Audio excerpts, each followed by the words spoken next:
नमस्ते दोस्तों, मेरा नाम है मिस्टर गोस्ट स्टार और आप सुन रहे हैं हॉरर कहानी, वो भी मेरी जुबानी है। तो दोस्तों, आज की हमारी कहानी है भानगढ़ के किले की। वहां के लोग कहते हैं कि शाम होते ही किले के अंदर कोई नहीं जाता और जो जाता है वो कभी लौट के नहीं आता। लोगों को कहना है आज भी वहां पर एक तांत्रिक की आत्मा भटकती है। तो दोस्तों, ज्यादा समय न गवाकर आज की कहानी शुरू करते हैं। शाम के 5 बजे चारों दोस्त जयपुर के कैफे में बैठे थे। सुमित ने उत्साहित होकर कहा, दोस्तों चलो आज कुछ अलग करते हैं, भानगढ़ किला चलते हैं। रोहित की आंखें फैल गईं। पागल हो क्या, वहां रात में कोई नहीं जाता, कहते हैं वहां आत्माएं भटकती हैं। लेकिन आदित्य ने हंसते हुए कहा, यही तो मजा है, डर को सामने से देखना। कविता ने इतिहास सुनाया कि भानगढ़ कभी रानी रत्नावती का महल था और एक तांत्रिक के श्राप से यह जगह वीरान हो गई। बहुत बहस के बाद तय हुआ कि वे रात 10 बजे किले के अंदर जाएंगे और सुमित सब रिकॉर्ड करेगा। किले का सन्नाटा रात 9:45 पर उनकी जीप भानगढ़ के मुख्य दरवाजे के पास रुकी। हवा में अजीब सी ठंडक थी, जैसे किसी ने चारों ओर अदृश्य पर्दे डाल दिए हों। दूर से ही टूटी फूटी दीवारें, घुप अंधेरा और सन्नाटे में कभी कभी चमगादड़ों की चीख सुनाई दे रही थी। जैसे ही वे अंदर दाखिल हुए, सुमित का कैमरा अपने आप चालू हो गया, जबकि उसने उसे ऑफ रखा था। कविता ने नोट किया कि मंदिरों के घंटियों की हल्की आवाज कहीं दूर से आ रही है, लेकिन किला तो वीरान था। महल के अंदर आदित्य ने टॉर्च ऑन की तो दीवार पर उनकी 4 नहीं 5 परछाइयां दिखी। सुमित ने कहा, ये 5वीं किसकी है?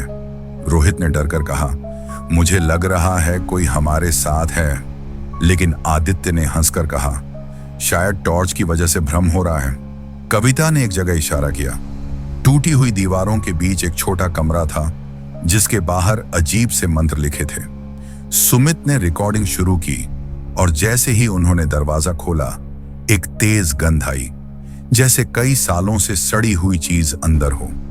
कमरे के बीच में एक टूटा हुआ आईना पड़ा था और उस पर लाल रंग से लिखा था, वापस लौट जाओ वरना आखिरी सांस यही होगी। रोहित ने जिद की, चलो यार अब बस वापस चलते हैं। लेकिन आदित्य ने कहा, इतनी दूर आए हैं, अब तो किले की छत तक जाएंगे। जैसे जैसे वे आगे बढ़ते गए, ठंडी हवा और भारी होती जा रही थी। सुमित के कैमरे में अचानक एक महिला की परछाई दिखी, जो उनके सामने नहीं थी। कविता ने कहा, ये शायद रानी रत्नावती की आत्मा है। अचानक महल की सीढ़ियों पर पायल की आवाज आई। चारों ने रुककर सुना। कदम पास आ रहे थे, लेकिन वहां कोई नहीं था। छत पर पहुंचते ही चारों ने नीचे किले का वीरान नजारा देखा। लेकिन तभी पीछे से किसी ने फुसफुसाया, तुम यहां क्यों आए हो? सभी ने मुड़कर देखा।